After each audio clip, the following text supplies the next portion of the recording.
من يهده الله فلا مضل له ومن يضلل فلا هادي له لا اله الا الله وحده لا شريك له واشهد ان محمدا عبده صلى الله عليه وسلم ان اصدق الحديث كتاب الله واحسن الهدي هدي محمد صلى الله عليه وسلم وشر الأمور محدثاتها وكل محدثة بدعة وكل بدعة ضلالة وكل ضلالة في النار.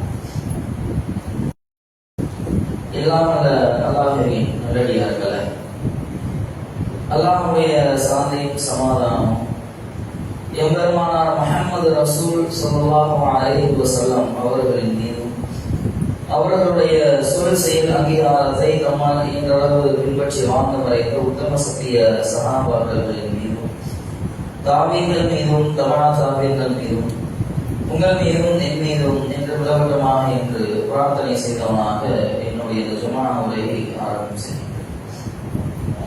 எல்லாம் நல்ல அல்லாஹ்வின் நல்லடியார்களே, அல்லாஹ்விடத்திலும் அல்லாஹ்வுடைய தூதரிடத்திலும் இந்த மார்க்கத்தை பற்றி மக்களிடத்தில் எடுத்து சொல்லுகின்ற வேலையில நிறைய தந்திரமான முறைகளை கையாளுவார்கள். அதுல ஒன்றுதான் மிகப்பெரிய விஷயங்களாக இருக்கும், மிக ஆழமான விஷயங்களாக இருக்கும். அப்படி இருக்கின்ற பொழுது மிகப்பெரிய இந்த விஷயத்தை ரத்தின சுருக்கமாக வழக்கம் என்பது அல்லாஹ்விடத்திலும் அல்லாஹ்வுடைய இருக்கிறது. ஹதீஸையும் நாம் படிக்கின்ற பொழுது எல்லாம் நமக்கு புரிகிறது. உதாரணத்திற்கு சொல்வதாக இருந்தால், அவர்கள் சொல்கிறார்கள் அபூஹு ஷத்ருல் ஈமான், தூய்மை என்பது ஈமானின் பாதி என்று அல்லாஹ்வுடைய தூதர் அவர்கள் சொல்கிறார்கள். அதை அறவழி கூட வராது.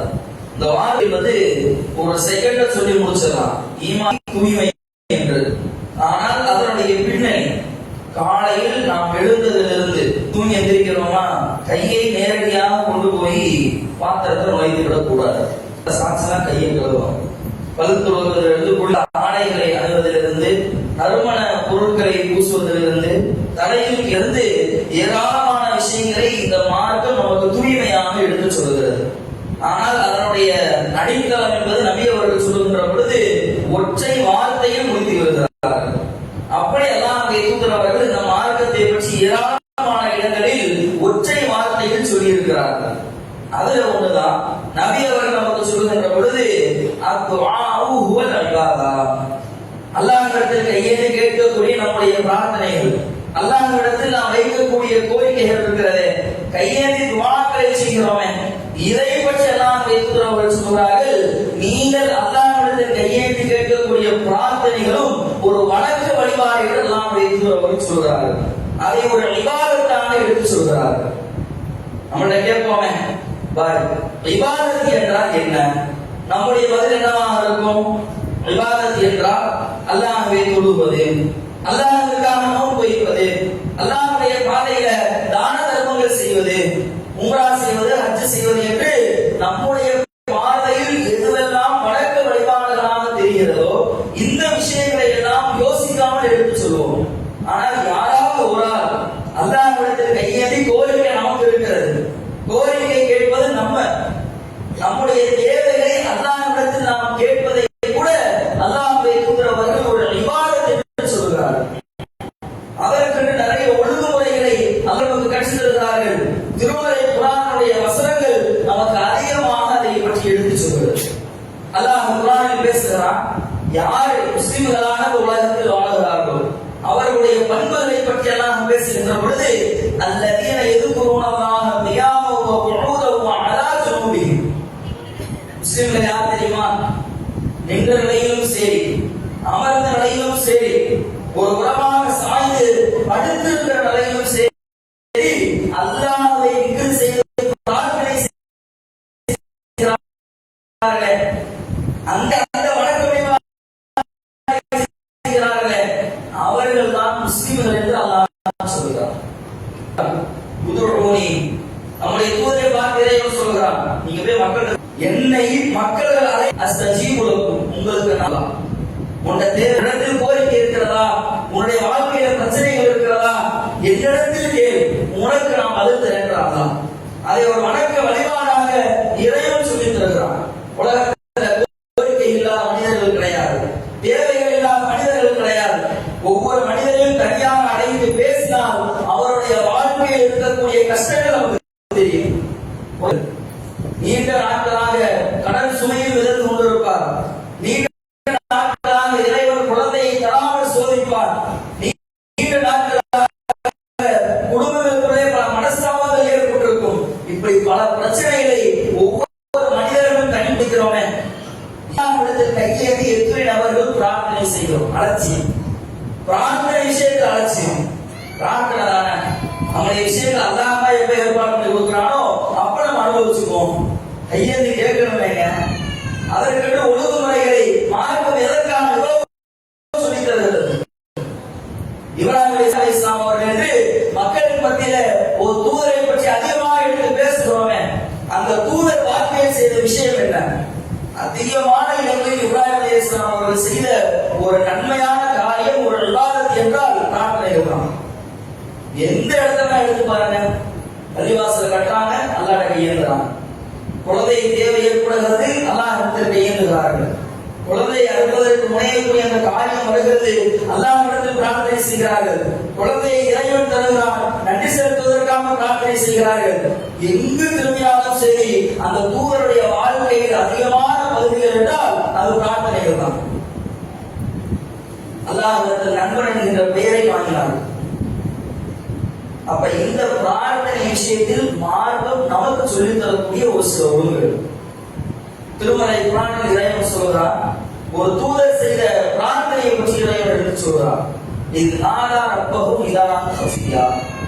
ஜக்கரியா அலைஹிஸ்ஸலாம் அவர்கள் அல்லாஹ்விடத்தில் பிரார்த்தனை செய்யக்கூடிய அந்த வரலாறு, அதை பற்றி அல்லாஹ் சொல்லுகின்ற பொழுது ஜக்கரியா அலைஹிஸ்ஸலாம் அவர்கள் அல்லாஹ்வை ரகசியமாக அழைத்து பிரார்த்தனை செய்தார்கள். இதே ஒரு அழகான ஒரு விஷயமாக இறைவன் எடுத்து சொல்கிறார். அல்லாஹ்வுடைய தூதரவர்களும் அதைத்தான் விரும்பினார்கள். ஒரு இடத்துல ஒரு மலை குன்றின் மீது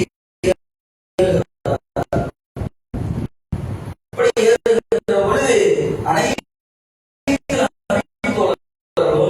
அல்லாஹ்வுடைய பெயரை கூறி திக்ர் செய்யணும் பயங்கர சத்தமாக சொல்கிறார். சுப்ஹானல்லாஹ் என்று அசையக்கூடிய அந்த வார்த்தைகளை சூறாவுக்கு கடுமையான ஒரு கோபம்.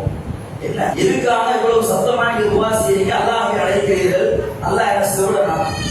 நீங்க சத்தமா கூப்பிட்டாலும் அல்லாஹ்வுக்கு தெரியுமா? நீங்கள் மனதில் நினைத்தால் கூட அது அல்லாஹ்வுக்கு தெரியும். அல்லாஹ்வை திக்ர் செய்ய நினைக்கிறீங்களா? உங்களுடைய கோரிக்கைகளை பிரார்த்தனையாக எடுத்து சொல்ல வேண்டுமா?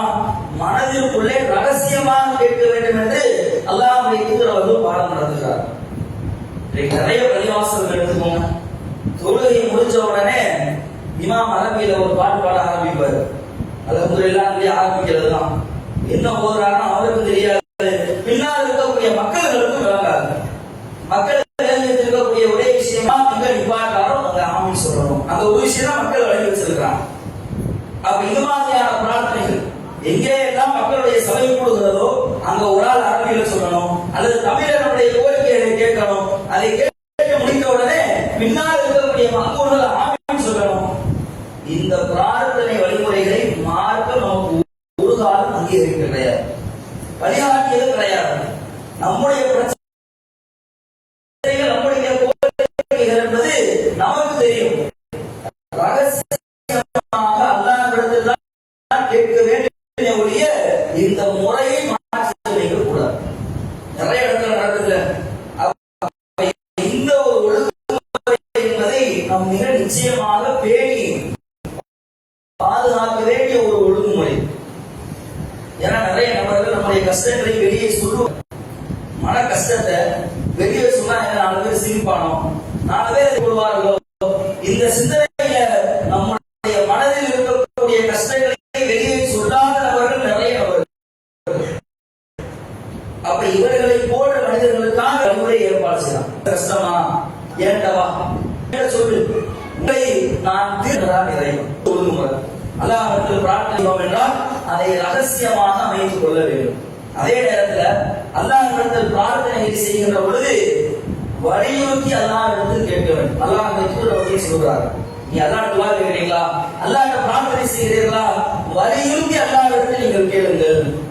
ஒரு நபி தோழர் கேட்கிறாங்க, அல்லாஹ்வுடைய தூதரே அல்லாஹ்விட போய் வலியுறுத்தி கேட்கணுமா? இது அல்லாஹ்வுடைய அதிகாரத்தில் கொண்டு போய் கேட்கிற மாதிரி ஆகாதா? அல்லாஹ்வுடைய நிர்பந்தத்தை போல ஆகாதா? அல்லாஹ்வுடைய தூதர் சொல்கிறார்கள், இது அப்படிலாம் ஆகாது. அல்லாஹ்வை நிர்பந்திக்கக்கூடியவன் உலகத்துல எவனுமே கிடையாது. நீங்க வலியுறுத்தி கேட்பது அது உங்களுடைய உரிமை, அதை கொடுப்பது என்பது அல்லாஹ்வுடைய கடமை. அதை நீங்க பத்தி கவலைப்படாதீங்க. நீங்கள் அல்லாஹ்விடத்தில் கேட்டு உரிமையோடு கேளுங்கள். அல்லாஹ் குர்ஆன்ல சொல்றான், சிறந்ததுதான் மறுமையிலேயே சிறந்ததுதான். உலகத்துல எனக்கு பஞ்சமத்தை கிடைச்சாலும் நான் வாயிலாம் மறுமையில் இருக்கக்கூடாது. உலகத்திலேயும் சிறந்ததை அல்லாஹ்விடத்தில் கேளுங்கள், மறுமையிலேயும் சிறந்ததை அல்லாஹ்விடத்தில் கேளுங்கள். குர்ஆன் வசனம் அதான் நமக்கு சொல்லுது.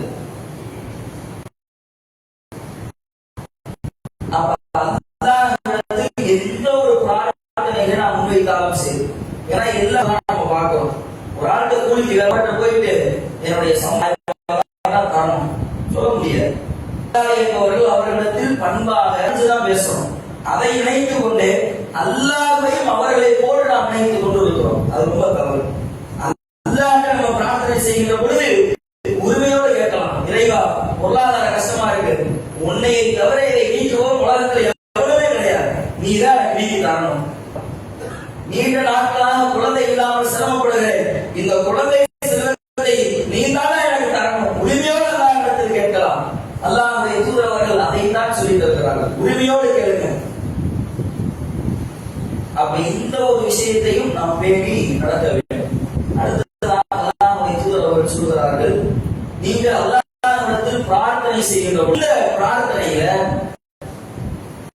ஒரு நிராசையான ஒரு பண்பை நீங்கள் அடைந்து விடாதீர்கள். ஒரு நாள் கேட்போம், 2 நாள் கேட்போம், 3 நாள் கேட்போம், அல்லாஹ் தரலையா, ஒரு பின்னடைவை அந்த பிரார்த்தனையில் நாம் சந்திப்போம். அதான் யதார்த்தம்.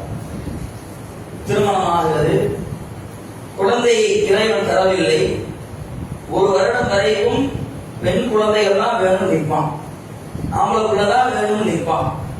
அப்படியே ஒரு 1 வருஷம் 1.5 வருஷம் போய் கடந்து போகும். பிரார்த்தனை செய்யல அப்படியே கொஞ்சம் மாறும். இறைவா, எனக்கு இப்படியே கொடுத்தாலே நீ போதும், ஆம்பளை தரணும் நான் கேட்க மாட்டேன், நீ அப்படியே போகும். இன்னும் இறைவா குழந்தை, அந்த குழந்தை ஊனமா இருந்தாலும் பிரச்சனை இல்லை, ஊமையா இருந்தாலும் பிரச்சனை இல்லை, எனக்கு குழந்தைய மட்டும் நீ தான் என்று இந்த அளவுக்கு பிரார்த்தனை விஷயத்துல இறங்கி வரணுமே. இப்படி அல்லாஹ் கேட்கக்கூடாது. எப்ப கேட்டாலும் ஆரம்பத்தில் என்ன விஷயத்தை முன்வைத்து அல்லாஹ் இறுதி வரைக்கும் அதை எப்படி காக்க வேண்டும். இப்ராஹிம் அலைஹிஸ்ஸலாம் சாதாரணமான பொறுமை கிடையாது. எவ்வளவு நாட்களாக குழந்தை இறைவன் தரப்பதான் தெரியுமா? முதுமை பருவத்தை எல்லாம் நடந்ததற்கு பின்பாகத்தான் குழந்தை இறைவன் அவர்களுக்கு தருகிறான். அதான் இஸ்லாம் அவர்கள் கேட்ட பிரார்த்தனை, எனக்கு தரக்கூடிய சாலியான பிள்ளையாக நீ கொடு. கடைசி வரை ஒரு பிரார்த்தனை தான் செய்தார்கள். 80 வயசு ஆயிடுச்சு, எப்படிப்பட்ட இறைவா நீ கொடுத்தால் சாலியான பிள்ளையாக கொடு. உருப்படாத பிள்ளைய, உனக்கு கட்டுப்படாத பிள்ளைகளை, முரணாக நடக்கக்கூடிய பிள்ளைகளை எனக்கு தந்துடாத. எப்ப 90 வயது கடந்ததற்கு பின்பாக கூட கேட்கக்கூடிய பிரார்த்தனை, குழந்தையை கொடுத்து சக்கரியா அலைஹிஸ்ஸலாம் அவர்கள் அல்லாஹ்விடத்தில் பிரார்த்தனை செய்கிறார்கள் குழந்தையை வேண்டி. புதுமை பருவத்தை கடந்து தலையெல்லாம் நிறையாக நின்றுகிறது. அவர்களுடைய மனைவி மலட்டு தண்ணியை அடைத்து விட்டார்கள். அந்த பருவத்தில் அல்லாஹ்விடத்தில் கையேந்தி குழந்தையை கேட்கிறார். குழந்தையை கொடு, சிறந்த குழந்தைகளை வழங்கி என்று கேட்கிறார்களே. இந்த பொறுமை நம்முடைய பிரார்த்தனைகள் இருக்கும். ஒரு நாள் கேட்போம், 2 நாள் கேட்போம். நம்மள இருக்கிற பெரிய மைனஸ் என்ன தெரியுமா? ஒரு சில விஷயங்களை 2 தடவை 3 தடவை செய்யறோமா, அது ஒரு பின்னடைவை சந்திக்கின்ற பொழுது அதை அப்படியே விட்டு விட்டு வந்துடுறோம். பிரார்த்தனை விஷயத்துல மட்டும் கிடையாது, எல்லா விஷயத்திலையும் பிரச்சனை. கொஞ்சம் ஒரு பின்னடைவை சந்தித்து விட்டால் போதும். தாவாகத்திலையும் அப்படிதான் நிறைய இடங்கள்ல மார்க்கத்தை பற்றியான பிரச்சாரம் நடைபெறாமல் இருக்கிறது. என்னன்னு போய் கேட்டா அவர்கள் சொல்லக்கூடிய காரணம் 2 தடவை பயனாச்சு, 3 தடவை பயன் பண்ணியாச்சு, அவங்க கேட்கிற மாதிரி இல்ல, அதனால நாங்க பிரச்சாரத்தை விட்டுட்டோம். இதெல்லாம் காரணமா? இதுவெல்லாம் காரணமா? கடைசி வரைக்கும் சொல்லிக் கொண்டு இருக்க வேண்டும். எங்க சென்றாலும் சரி, எல்லா இடங்களிலும் மார்க்கம் சொல்லக்கூடியது எடுத்து சொல்லுங்க, அதுதான் உங்க பணி. கேட்பதும் கேட்காததும் அவர்களுடைய கையில், அவர்களுடைய விருப்பம். அவர்களை நேர்வழிப்படுத்துவதும் வழிகட்டிலேயே விட்டுவிடுவதும் அல்லாஹ்வுடைய கையில் இருக்கிறது. அப்ப எந்த விஷயத்தை நாம் எடுத்துக்கொண்டாலும் சரி, ஒருமையோடு அல்லாஹ்விடத்தில் அணுக வேண்டும். இதை அல்லாஹ் நமக்கு இந்த பிரார்த்தனை விஷயத்தில். அதே போன்று இன்றைக்கு நம்முடைய பிரார்த்தனை முறைகள் எப்படி இருக்கிறது? ஒரு கஷ்டம், ஒரு துன்பம்னா உடனே பள்ளிவாசலுக்கு ஓடி வரும். மற்ற நேரங்களில் பள்ளிவாசல் பக்கம் வரதே கிடையாது. திடீர்னு ஒரு தொழில மிகப்பெரிய ஒரு நஷ்டம், ஒரு இழப்பீடு, உடனே பள்ளிவாசலுக்கு ஓடி வந்து அல்லாஹ்விடத்தில் தொழுது கையேந்தி பிரார்த்தனை செய்யக்கூடிய அந்த விஷயங்கள் செய்கிறோமா? கண்டிப்பா செய்வோம். அதே ஒரு நல்ல காரியம் நடக்கட்டுமே, அதே சிறப்பான ஒரு காரியங்கள் நம்முடைய குடும்பத்தில் நடக்கணுமே, அப்படியே அல்லாஹ் ஓரமா வச்சுருவோம். இது என்னால நடந்தது, கஷ்டப்பட்டு இதை நான் செஞ்சேன். துன்பங்கள் வருகின்ற பொழுது அல்லாஹ்வை அணுக தெரிகிறது. ஒரு இன்பமான காரியங்கள் நடக்கின்ற பொழுது அல்லாஹ்வை மறந்துவிட்டு இருக்கிறோமே, இந்த நிலையும் மாற வேண்டும். எந்த ஒரு சூழ்நிலை வந்தாலும் சரி. நீண்ட நாட்களுக்கு பின்பாக இப்ராஹிம் அலைஹிஸ்ஸலாம் அவர்களுக்கு குழந்தையை கொடுத்ததற்கு பின்பாக இவர் வார்த்தை என்ன தெரியுமா? அல்ஹம்துலில்லாஹ் இஸ்ஹாக்கையும் முதுமை பருவத்தில் தந்த அல்லாஹ்விற்கு எல்லாம் வார்த்தையை சொல்லி சொல்றாங்க. முதுமை பருவத்தை தந்த அந்த ஒரு கண்ணாடியை தேடுவோம். வேலைக்கு கிளம்பும் போது ஒரு கண்ணாடியோ ஒரு வாட்சியோ தேடுவோம். அந்த நேரத்தில் கிடைக்காது. வேலைக்கு போயிட்டு வந்து பார்த்தா கண்ணு முன்னாடி வீட்டில் இருக்கும். எல்லாத்தையும் தூக்கி பறக்க விடுவோம். சனியை தேடும் போது கிடைக்காது. இப்ப கூட கண்ணு முன்னாடி வந்து நிற்கும். இப்பவாது கிடைச்சே சொல்ல மாட்டான். அப்பயே கிடைக்கல, அந்த நேரத்திலே கிடைக்கல, எனக்கு தேவைப்படும் போது ஏன் கிடைக்கல? இப்ராஹிம் அவர்கள் சிந்திக்கவில்லை. எல்லாருமே குழந்தை வேணும் எப்ப விரும்புவாங்க? கல்யாணம் ஆகி எனக்கு 60 வயசு குழந்தை வந்தா போதும் நடப்பாங்களா?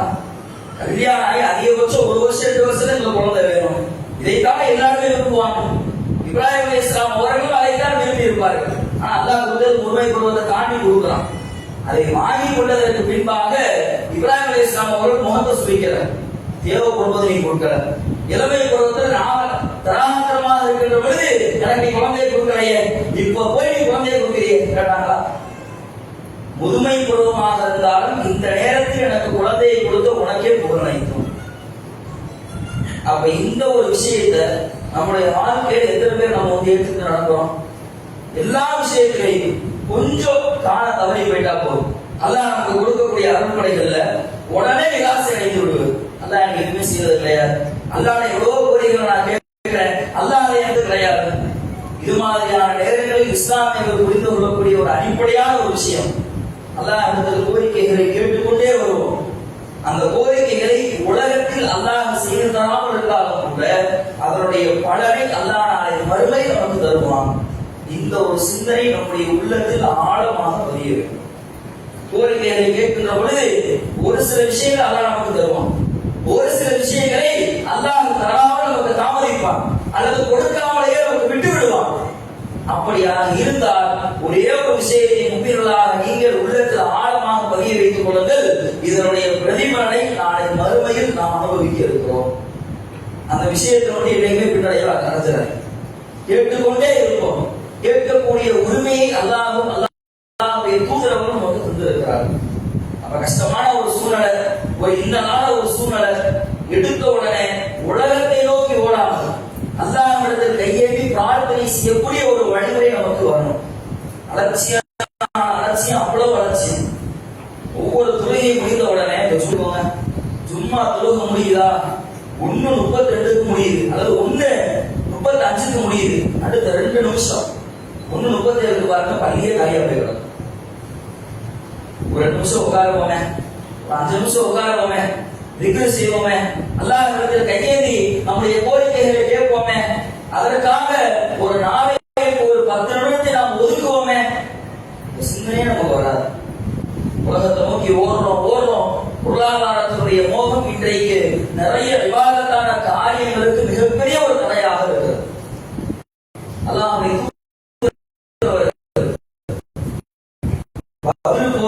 முந்தைய நாள் இரவு எதிர்ப்படையை பற்றி விசாரிக்கிறார்கள் 1000 நபர்கள்.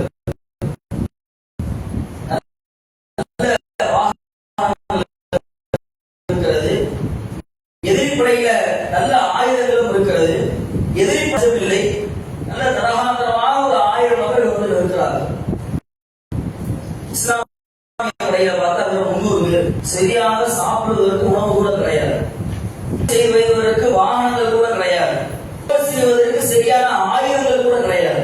பெரிய பின்னடைவை இஸ்லாமிய படை அந்த நேரம் 300 பேர் 1000 பேர் சந்திக்கணும். நம்ம சின்ன கூட என்ன பண்ண தெரியுமா, அம்பேரிய கத்துக்கவோ நல்ல பயிற்சியை தூங்காம எழுப்போம்.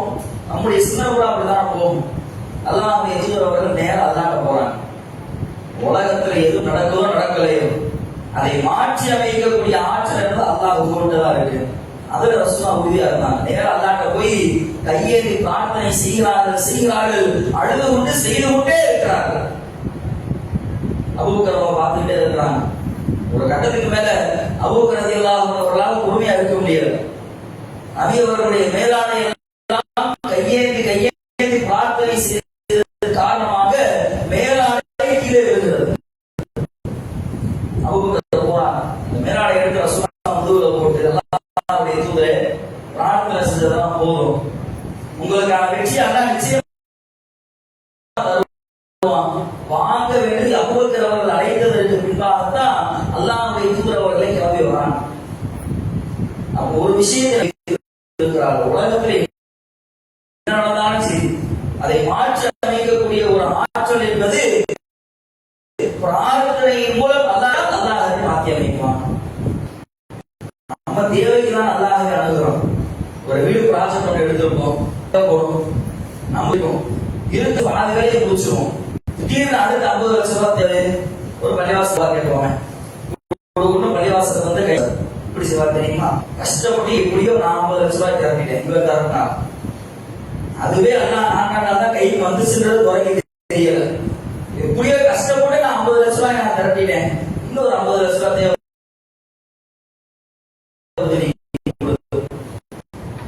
முதல் 50 லட்சம் ரூபாய் யார் கொடுத்தா?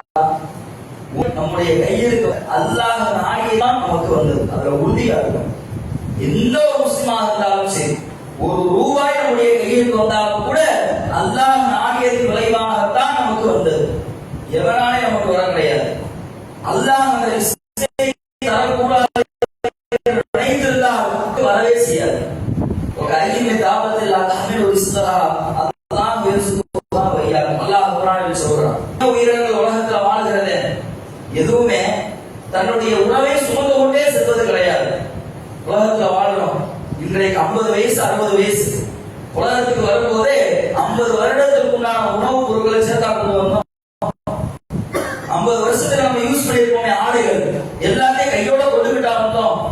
உலகத்தில் வந்து அல்லாஹ் நமக்கு கொடுத்ததுதான் இந்த உணவுப் பொருட்கள், இந்த ரிஸ்க்குகள் எல்லாமே. அப்ப இந்த விஷயத்துல ஒரு கிடைத்தாலும் சரி, அந்த விஷயங்கள் எல்லாம் அல்லாஹ் தான் நமக்கு கொடுத்தான் என்பதில் உறுதியாக இருக்கிறோம். பிரார்த்தனைகளை அதை தான் கேட்கணும். இறைவா, ஆரம்பத்தில் ஒரு தொகையை கொடுத்த, அந்த தொகை எனக்கு பத்தல, கூடுதலாக இப்போ தொகையை கொடு, இப்படிதான் கேட்கணும். நான் கஷ்டப்பட திரட்டிட்டேன், இன்னும் கொஞ்சம் இருக்குது, அந்த கொஞ்சத்தை மட்டும் நீ கொடு, எல்லாத்தையும் ஏற்பாடு பண்ணிக்கிட்டாங்க, கொஞ்சம் தேவைப்படலாம், இது அல்லாட்ட கேட்கிறாங்க, இப்படி கேட்கக்கூடாது.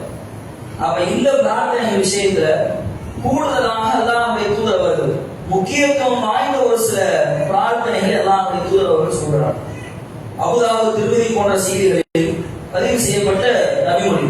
அல்லாஹ்வுடைய தூதர் அவர்கள் சொல்றார்கள், ஒரு பிள்ளை தன்னுடைய தந்தையிற்காக கேட்கக்கூடிய பிரார்த்தனையை நிச்சயமாக அல்லாஹ் அங்கீகரிக்கிறான். இதை ரசூலுல்லாஹ் சொல்றாங்க. இன்றைக்கு நிறைய பெற்றோர்கள் பிள்ளைகள் விஷயத்தில் எவ்வளவு கவனமற்று இருக்கிறோம். அந்த பிள்ளை நமக்காக கேட்கக்கூடிய பிரார்த்தனை என்பது இறைவன் முழுமையாக அங்கீகரிக்கிறான் என்று அல்லாஹ் வைத்துள்ளவர் சொல்கிறார். தொடர்பு மார்க்கத்தோட உள்ள தொடர்புகளை எல்லாம் பிள்ளை பற்றினால் மட்டும்தான் நாளை நமக்கு அவன் என்பதை நம்ம மறந்து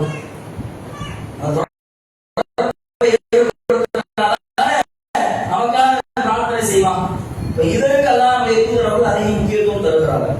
அதே போல் சொல்கிறார்கள், ஒவ்வொரு வாங்கிற்கும் இக்காமத்திற்கும் இடைப்பட்ட நிலையில கேட்கக்கூடிய பிரார்த்தனைகள் தொகுத்துலைக்கு வாங்க 12-20 தொழுகை பார்த்தா 1 மணிக்கு இருக்கும். இந்த இடைப்பட்ட ஒரு அரை மணி நேரம் கேப் இருக்குது. இந்த அரை மணி நேர இடைவெளியில் அல்லாஹ்விடம் நாம் கேட்கக்கூடிய பிரார்த்தனைக்கு ஒரு தனி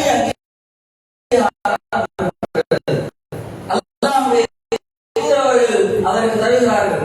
அதே போன்று கூடுதலாக சொல்கிறார்கள், தஹஜ்ஜத் நேரத்தில் கேட்கக்கூடிய இரவு நேரத்தில், இரவின் 3ஆம் பகுதியினுடைய ஆரம்ப நேரத்தில் நாம் கேட்கக்கூடிய பிரார்த்தனைகள், இந்த பிரார்த்தனைக்கு அல்லாஹ் ஒரு தனி அங்கீகாரம். உங்களுடைய கோரிக்கைகளை கேட்பதற்காக அல்லாஹ்வுடைய அருள் முதல் வானத்திற்கு இறங்கி வருகிறது. இது ரசூலுல்லாஹ் சொல்றாங்க. அதே போன்று இந்த வெள்ளிக்கிழமை சும்மா நேரம் இருக்கு, சும்மாவுல ஒரு நேரம் ஒன்று இருக்கிறது. இந்த கேட்கக்கூடிய பிரார்த்தனை என்பது கேட்கப்படும். இதுவெல்லாம் நம்ம கேட்கக்கூடிய நேரத்தை ஒதுக்குறதுக்கு உண்டான ஒரு சில வழிகள் ரசூலுல்லாஹ் சொல்லி தரான். இந்த நேரத்துல நீங்க வாங்கறதுக்கும் விகாமத்துக்கும் இடைப்பட்ட நேரத்துல நீங்க வெள்ளிக்கிழமை ஒரு சிறிது நேரம் இருக்கிறது, அந்த சும்மாவே அதை நீ கேளு. தஹஜ்ஜுடைய நேரம் உன்னுடைய கோரிக்கைகளை கேட்பதற்கு சரியான ஒரு நேரம். அல்லாஹ்வுடைய அருளை முதல் வானத்திற்கு அல்லாஹ் இறக்கி வைக்கிறான். அந்த நேரத்தில் நீங்க நேரங்களை கூட இந்த பிரார்த்தனைகள் விஷயத்தில் அல்லாஹ்வுடைய தூதர்கள் நமக்கு ஏற்பாடு செய்து தருகிறார். கேட்கிற நம்ம தான் அலட்சியத்தோடு இருக்கும். தேவை நமக்கு இருக்கிறது, தேவையில்லாத மனிதர்கள் கிடையாது. தேவைகளற்றவன் அல்லாஹ் ஒருவன், அல்லாஹ் சொந்தம். அல்லாஹ் மட்டும்தான் தேவைகளற்றவன். நம்முடைய வாழ்க்கையில தேவைகள் என்பது மரணிக்கின்ற வரைக்கும் இருந்து கொண்டேதான் இருக்கும். சின்ன குழந்தையை கூப்பிட்டு நீங்க கேட்டு பாருங்க, ஒரு 5 வயசு 6 வயசு குழந்தையை கூப்பிட்டு கேளுங்க, எனக்கு என்ன வேணும், அவன் போற லிஸ்ட பார்த்தா மதியத்தமான பெருசா எனக்கு அது வேணும், இது வேணும், ஸ்கூல் பேக் வேணும், பாக்ஸ் வேணும், அந்த மிட்டாய் வேணும், இந்த மிட்டாய் வேணும், எல்லாத்தையும் கேட்பான். சரி, அந்த வயசு ஒரு இளமை பருவத்தில் இருக்கக்கூடிய ஒரு வாலிபனை கூப்பிட்டு கேளுங்க, அவன் போற லிஸ்ட் அதுக்கு மேல போன் வேணும், எனக்கு அந்த பொருள், அவ்வளவு ஒரு பெரிய லிஸ்ட போடுவோம். சரி, அதையெல்லாம் தாண்டி திருமணமாக வாழ்க்கை கேட்டு பாருங்க, உங்களுக்கு என்ன தேவைகள் இருக்கிறது, அவர் ஒரு லிஸ்ட போடுவார். என்னுடைய மனைவிக்கு தேவையான செஞ்சு கொடுக்கணும், என்னுடைய பெற்றோர்களுக்கு தேவையான செஞ்சு கொடுக்கணும், நான் சின்ன வயசுல இருக்கும்போது என்னை அவ்வளவு நல்லா பார்த்துக்கிட்டாங்க, அவங்களுடைய தேவையை நான் பூர்த்தி செய்யணும், என்னுடைய பிள்ளைகளுக்கு என்னென்ன விஷயங்கள் நான் செய்யணும். காலங்கள் செல்ல செல்ல தேவைகள் என்பது அதிகமாகி கொண்டேதான் இருக்கும். அந்த தேவைகளை நமக்கு தருவது அல்லாஹ். அப்படி தரக்கூடிய இறைவனிடத்தில் நன்றி செலுத்துவதற்காகவும் அந்த தேவைகளை அதிகப்படுத்துவதற்காகவும் இருக்கக்கூடிய ஒரே வழி இந்த பிரார்த்தனையின் மூலமாக நம்மால் நெருங்க முடிந்தால் மட்டும்தான் நம்முடைய உள்ளங்கள் அமைதி பெறுவதாக திருமறை குர்ஆனுடைய வசனங்கள் சொல்கிறது. நிறைய பேர் உடல் நோய், ஒரு டெங்குவோ மலேரியாவோ நிமோனியாவோ என்னமோ நோய்கள், இந்த நோயினால் பாதிக்கப்பட்டால் உடனே மருத்துவமனை அணுகிறோம், அதற்குண்டான மருத்துவத்தை எடுத்துக்கொண்டு சீராகி கொண்டு திரும்புகிறோம். மனசுல ஒரு வழினா யாருக்கும் போய் நிற்கிறது. இன்னைக்கு அடுத்த ஒரு சில மருத்துவர்கள் இருக்கிறாங்க, சைக்காட்டிஸ்ட், போய் உட்காருங்க, 2 நிமிஷம் அவங்கள பேச மாட்டான், என்னன்னு கேட்பான், என்னுடைய மனசுல இந்த நோய் இருக்கிறது, யாரை பார்த்தாலும் போவோம், யாரை பார்த்தாலும் யோசிக்கணும் போல தோணுது. இது நிறைய இருக்கிறார்கள், மனதால் பாதிக்கப்பட்டவர்கள் நிறைய பேர் இருக்கிறாங்க. அவர் என்ன சொல்றாரு தெரியுமா, அதை விட்டுருங்க, நான் அவரோட பேசி சிரிச்சு பழகுங்க, உங்களுக்கு சரியாயிடும். நம்மளே சொல்லிடுவோங்க, கூப்பிட்டு மருத்துவர் ஒரு நாள் உட்கார்ந்து நோயை சொன்ன உடனே 4 பேர்கிட்ட பேசி குடும்பத்தாரோட ஒண்ணி இருந்துக்கோங்க, தவிர்த்துக்கோங்க சொல்றது. அவர் அங்க உட்கார்ந்து சொல்றாரு, வீடு மட்டும் கட்டிட்டு போங்க, ஒரு 3000 ரூபாய் கட்டிட்டு போங்க. அப்ப இது மாதிரி மார்க்க நமக்கு சொல்றது, மனசுல கஷ்டமா, மனசுல வழியா, அல்லாஹ் சொல்லக்கூடிய ஒரே வழியில் அல்லாஹ்வை நினைப்பதாக மட்டும்தான் நம்முடைய உள்ளம் அமைதி வரும். அது எதனாலுமே கிடையாது. டாக்டர் போய் உட்கார்ந்தாலும் அல்லது குடும்பத்தோட நீ ஒண்டி இருந்தாலும் இதெல்லாம் ஒரு பார்ட் ஆஃப் லைஃப், அவ்வளவுதான். உள்ள முழுமையாக அமைதி வருவதற்குண்டான ஒரே வழி அல்லாஹ்வை நினைப்பது மட்டும்தான். மனசுல கஷ்டம், மனசுல வலி, எந்த பிரச்சனையும் கிடையாது. பள்ளிவாசல் வருவோமே, ஒரு ரகாயத் தொழுவோமே, அல்லாஹ்விடத்தில் கையேந்தி நம்முடைய கஷ்டங்களை எடுத்து வைப்போமே, ஒரு குர்ஆன் வசனத்தை ஓதுவோமே, அல்லாஹ்வை திக்ர் செய்யக்கூடிய இடத்தில் நாம் எங்கே பங்கு கொள்கிறோமோ அந்த இடத்தில் மட்டும்தான் நம்முடைய உள்ளங்கள் அமைதி பெறுவதாக திருமறை குர்ஆனுடைய வசனங்கள் சொல்கிறது.